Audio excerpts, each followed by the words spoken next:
Hello guys, स्वागत है आपका अपने यूट्यूब चैनल इंस्पायरटेक एकेडमी में। आइए आज हम लोग बात करेंगे नए सेशन में।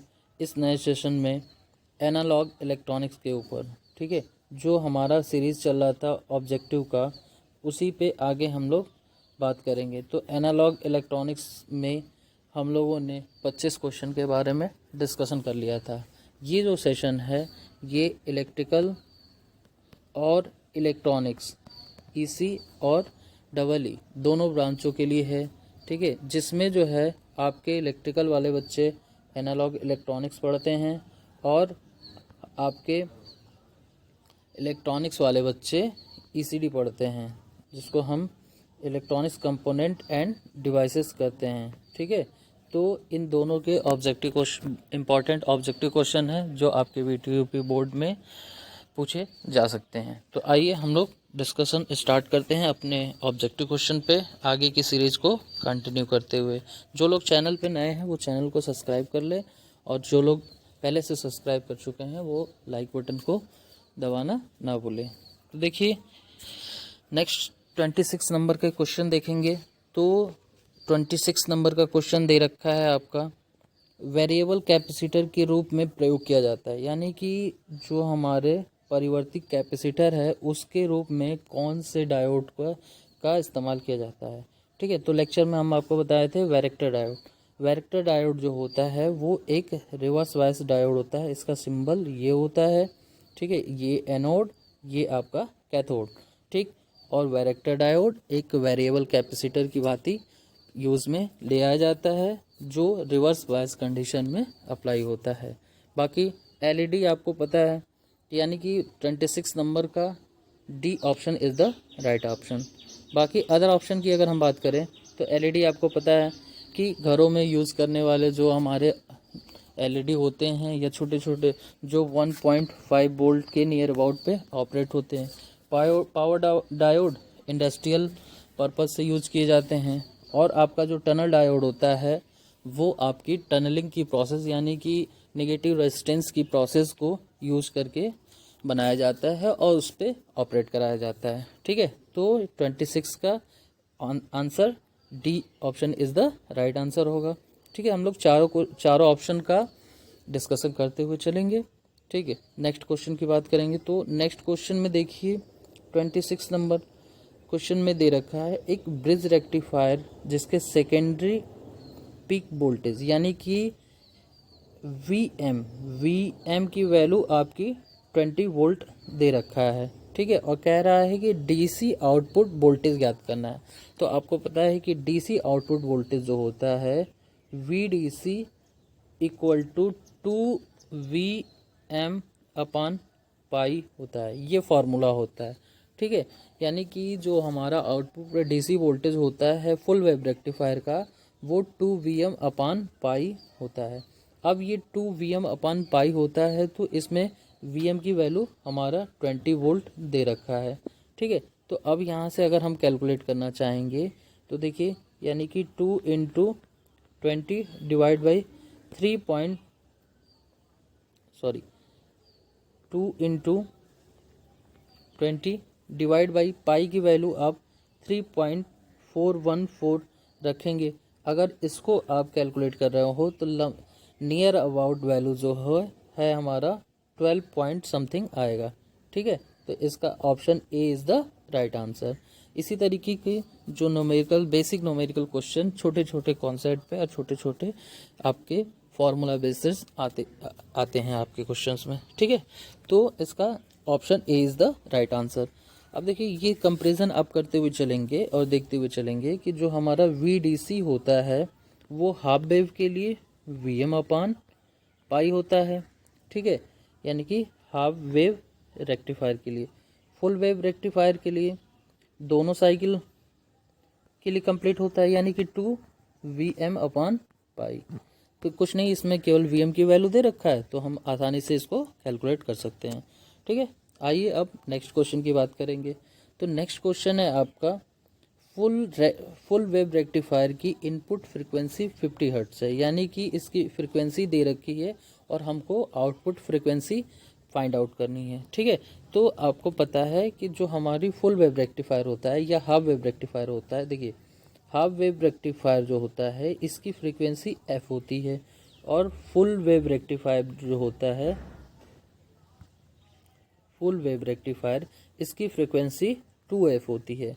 ठीक है, तो यहाँ पे f की वैल्यू हमारे 50 हर्ट्स दे रखी है, और पूछा जा रहा है फुल वेव रेक्टिफायर की फ्रीक्वेंसी, यानी कि फुल वेव रेक्टिफायर की फ्रीक्वेंसी 2f होगी, यानी कि 100 का 2 गुना कर देंगे। तो देखेंगे ऑप्शन में हमारा 100 ऑप्शन है कि नहीं, तो देखिए इसमें B option is the right answer. B option में दे रखा है 100 हर्ट्स। ठीक है, तो 28 नंबर्स के क्वेश्चंस का B option is the right option. ठीक, नेक्स्ट क्वेश्चन की अगर हम बात करेंगे तो नेक्स्ट क्वेश्चन 29 नंबर देखिए। इसमें कह रहा है कि यदि 10 डिग्री पर डायोड का सेचुरेशन करंट, यानी कि रिवर्स बायस करंट जो है इसका वो 3 एम्पियर है आपके डायोड का। ठीक है, तो पूछा जा रहा है कि 40 अंश सेंटीग्रेड पे ये जो हमारा डायोड का करंट होगा, सेचुरेशन करंट होगा, वो कितना हो जाएगा। तो इसके लिए आपको ये कॉन्सेप्ट बताया था कि प्रति अंश सेंटीग्रेड टेम्परेचर बढ़ने पे आपका 7% डायोड का लीकेज करंट बढ़ता है। बट आगे ध्यान दीजिएगा, बट 10 डिग्री टेम्परेचर इंक्रीज होने पे जो हमारी लीकेज करंट होती है वो 2 टाइम्स हो जाती है, यानी कि 2 गुना हो जाती है। अब देखिए 2 गुना हो जाती है, और यहाँ पे आपको दे रखा है कि 40 अंश सेंटीग्रेड तक बढ़ा रहे हैं 10 अंश सेंटीग्रेड से। ठीक है, तो 10 पे आपका 3 माइक्रो एम्पियर है, तो 20 पे आपका 6 हो जाएगा, 30 पे, यानी कि देखिए प्रत्येक हम 10-10 का अंतराल दे रहे हैं, 30 पे आपका 12 हो जाएगा, और 30 to 40 जाने पे ये हमारा 24 माइक्रो एम्पियर हो जाएगा। ठीक है, तो यानी कि option A is the right answer. ठीक, तो इसमें कॉन्सेप्ट ये लग रहा है कि एवरी 10 डिग्री टेम्परेचर राइज होने पे जो हमारा लीकेज करंट है वो 2 गुना हो जा रहा है। ठीक है, तो 4 बार हो रहा है, तो 4 बार हमारा 3 का हम 2 गुना करते जाएंगे। ठीक है, 4 बार। ठीक है, तो 24 हमारा करेक्ट आंसर होगा। ठीक है, नेक्स्ट क्वेश्चन की अगर हम बात करें तो नेक्स्ट क्वेश्चन जीना डायोड। तो जीना डायोड के बारे में आप लोगों को बताया गया था कि हम जीना डायोड में 2 पी और एन टाइप मटेरियल लेते हैं जिसकी डोपिंग जो है वो हाई करते हैं, यानी कि इसकी जो डोपिंग होती है वो हमारी हाई होती है। तो यहाँ पे अगर देखेंगे तो इसमें अगर ऑप्शन सर्च करेंगे तो देखिए इसमें क्या ऑप्शन दे रखा है, पी रीजन की डोपिंग अधिक होती है, गलत। पी और एन दोनों रीजन की डोपिंग ज़्यादा होती है। एन रीजन की डोपिंग, ये भी गलत, कोई नहीं, ये भी गलत। यहाँ पे देखिए पी तथा एन दोनों की डोपिंग अधिक होती है, यानी कि C option is the right answer. ठीक है, तो नेक्स्ट क्वेश्चन हम लोग बढ़ते हैं 31 नंबर। 31 नंबर क्वेश्चन क्या कह रहा है, 31 नंबर क्वेश्चन कह रहा है वैरेक्टर डायोड की कैपेसिटेंस घटती है। अब देखिए वैरेक्टर डायोड है वो आपका रिवर्स बायस सिचुएशन में ऑपरेट होता है, और रिवर्स बायस में जो हमारी डिप्लेसमेंट कैपेसिटेंस था वो उसका ग्राफ हमारा इस तरीके से था, यानी कि जैसे जैसे ये रिवर्स वोल्टेज बढ़ता था सीटी की वैल्यू जो है हमारी वो घटती जाती थी। यानी कि देखिए वैरेक्टर डायोड में कैपेसिटेंस घटती है जब इसके अक्रॉस वोल्टेज अब देखिए किसकी वोल्टेज कह रहा है, breakdown voltage, reverse voltage. तो रिवर्स वोल्टेज बढ़ेगी तो हमारी वैरेक्टर डायोड की कैपेसिटी घटेगी, यानी कि B option is the right answer. ठीक है, तो ये आपका ग्राफ है और ये प्रॉपर्टी आपको याद होना चाहिए। ठीक है, डिफ्यूज़न और आपका डिप्लेशन, ये 2 कैपेसिटेंस होते हैं, इसकी प्रॉपर्टी आपको याद होना चाहिए। ठीक है, आइए नेक्स्ट क्वेश्चन बात करते हैं हम लोग 32 नंबर क्वेश्चन जो है वो आपका है जर्मेनियम तथा सिलिकॉन सेमीकंडक्टर मटेरियल का प्रयोग हमारा किया जाता है, बनाने में नहीं किया जाता है। ठीक है, अब ये ऑप्शन आपको ध्यान देना है। ठीक है, अब इस ऑप्शन में आपको सही से ध्यान देना है कि इसमें क्या पूछा है, सिलिकॉन और जर्मेनियम सेमीकंडक्टर का प्रयोग बनाने में नहीं किया जाता है। यानी कि नहीं वर्ड ले आया है। नहीं का मतलब देखिए पीएन जंक्शन में तो किया जाता है, फोटो डायोड में भी किया जाता है, उपरोक्त सभी होगा नहीं। एलईडी एक ऑप्शन जो है ये राइट ऑप्शन होगा।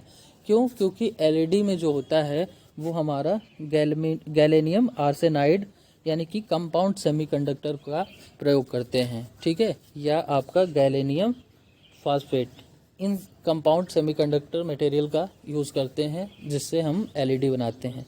तो option C is the right answer, यानी कि 32 का ऑप्शन सी करेक्ट होगा। क्लियर? अब देखिए नेक्स्ट क्वेश्चन हम लोग पढ़ स्टार्ट करते हैं। तो 33 नंबर क्वेश्चन है आपका, समांतर वैरेक्टर डायोड यूज़ किए ऑपरेट करता है।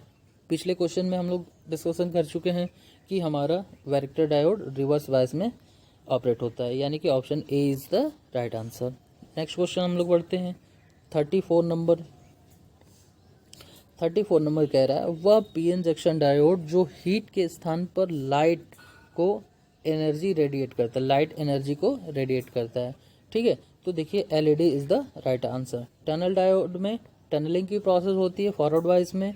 फोटो डायोड में जब लाइट पड़ता है, फोटो डायोड में जब आपका लाइट पड़ता है तब जाके हमारा ये ऑपरेट होता है। अब बाकी हमारा एलईडी है वो फॉरवर्ड वाइज में आपका लाइट एमिट करता है, यानी कि LED is the right answer. Next 35 number question पढ़ेंगे हम लोग। देखेंगे 35 नंबर क्वेश्चन में जब फोटो डायोड पर कोई लाइट नहीं पड़ती है, ठीक है, तो वो कैसा करंट देता है। तो आपको ग्राफ अगर याद होगा तो ये याद करिए इस तरीके से। हम लोग इस तरीके से ग्राफ बनाए थे अपने लेक्चर में कि ये हमारा होता था फोटो डायोड का रिवर्स बायस में करंट के इंटेंसिटी के अकॉर्डिंग लीकेज करंट, ठीक है। तो जैसे ये हमारा डार्क करंट का था डीसी, ठीक है, उसके बाद जैसे जैसे इंटेंसिटी बढ़ा रहे थे और तब हमारा लीकेज करंट की वैल्यू बढ़ रही थी। तो देखिए यहाँ पे ऑप्शन कहीं दे रखा है कि जब फोटो डायोड में कोई लाइट नहीं पड़ती है तो हमारा कौन सा करंट, डार्क करंट फ्लो होता है केवल, ठीक है। तो option A is the right answer. 36 number question की बात करेंगे तो 36 नंबर क्वेश्चन देखिए क्या दे रखा है, जब फोटो डायोड पर लाइट इंटेंसिटी बढ़ती है तो इसका रिवर्स करंट, तो देखो अभी इस पे डिस्कस किए थे हम लोग कि जैसे जैसे लाइट बढ़ती है हमारी रिवर्स करंट सैचुरेशन करंट बढ़ती है, ठीक है। तो यानी कि इस ऑप्शन का B option is the right answer, यानी कि जैसे जैसे हमारा फोटो डायोड की इंटेंसिटी बढ़ाएंगे, लाइट की इंटेंसिटी बढ़ाएंगे तो रिवर्स करंट की वैल्यू जो है वो बढ़ जाएगी, यानी कि 36 का option B is the right answer, ठीक है। नेक्स्ट क्वेश्चन की बात करेंगे। देखिए एलईडी लगभग ऑपरेट होता है, यानी कि ऑपरेटिंग वोल्टेज ऑफ एलईडी। तो जो एलईडी का ऑपरेटिंग वोल्टेज होता है 1.5 वोल्ट होता है, ये आपका एक्यूरेट डाटा है। तो 37 का option A is the right answer, ठीक है। एलईडी 1.5 वोल्ट से 2 वोल्ट के रेंज पे हमारा ऑपरेट होता है, ठीक है। अब देखिए नेक्स्ट अगर हम बात करेंगे तो नेक्स्ट टेम्परेचर रेंज जिस पर एलईडी ठीक प्रकार से कार्य करता है। तो जो टेम्परेचर रेंज होता है जहाँ पे एलईडी हमारा सही तरीके से वर्क करे वो होता है 60 अंश सेंटीग्रेड टू 80 अंश सेंटीग्रेड, यानी कि 60 अंश सेंटीग्रेड से 80 अंश सेंटीग्रेड के बीच में जो होता है एलईडी हमारा प्रॉपर सही तरीके से वर्क करता है, ठीक है। तो अगर ऑप्शन में देखेंगे कि ऐसा कोई ऑप्शन है तो ऑप्शन हम लोग देखेंगे तो यहाँ पे 80 टू 100 है, 100 टू 150 है, 0 टू 75 में, यानी कि इसमें कोई ऑप्शन वैसा सटीक हमको मिल नहीं रहा है। तो option D is the right answer होगा, ठीक है। नेक्स्ट क्वेश्चन 39 नंबर हम लोग बात करेंगे। देखिए अपने जंक्शन पर पड़ने वाली लाइट को करंट या वोल्टेज में कन्वर्ट करने की क्षमता होता है। अब देखो यानी कि ये क्या कर रहा है, लाइट से इलेक्ट्रिसिटी में वोल्टेज या करंट में हमारा चेंज हो रहा है, ठीक है। तो ये जो होता है वो हमारा फोटो डायोड का काम होता है, यानी कि फोटो डायोड ऐसा डायोड होता है जो अपने जंक्शन पर लाइट के पड़ने की वजह से करंट या वोल्टेज जनरेट करता है, ठीक है। तो 39 का option C is the right answer. Next question की हम बात करेंगे 40 नंबर क्वेश्चन कह रहा है कि बहुत कम फॉरवर्ड वोल्टेज पर इलेक्ट्रॉन के कंडक्शन बैंड से वैलेंस बैंड में मूवमेंट की प्रक्रिया को कहते हैं। ठीक है, अब देखिए बहुत कम रिवर्स वोल्टेज पे, यानी कि रिवर्स वोल्टेज फॉरवर्ड वोल्टेज, यानी कि हमारा कह रहा है कि बहुत कम फॉरवर्ड वोल्टेज पे इलेक्ट्रॉन के कंडक्शन बैंड से वैलेंस बैंड में जाने की प्रक्रिया को हम क्या कहते हैं। तो इस प्रोसेस को हम टनलिंग इफेक्ट कहते हैं। टनलिंग इफेक्ट आपको टनल डायोड में पढ़ने को मिलेगा। देखिए यहाँ पे क्या होता है कि फॉरवर्ड वाइज में जैसे जैसे वोल्टेज बढ़ाते करंट बढ़ता है, फिर उसके बाद करंट इस तरीके से एक बार घटने लगता है, यानी कि यही प्रोसेस जो होता है पीक वोल्टेज के बाद करंट का घटना हमारी टनलिंग प्रोसेस होती है। ठीक है, तो यहाँ से क्या होता है, कंडक्शन बैंड से जो हमारा कंडक्शन बैंड होता है, कंडक्शन बैंड से वैलेंस बैंड में इलेक्ट्रॉन चले आते हैं, जिससे कंडक्शन जो होता है वो स्लो हो जाता है। ठीक है, तो इसीलिए करंट की वैल्यू घट जाती है, यानी कि 40 का option A is the right answer.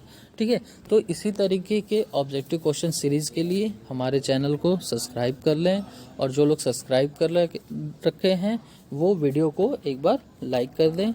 ठीक है, मिलते हैं नेक्स्ट वीडियो में। धन्यवाद।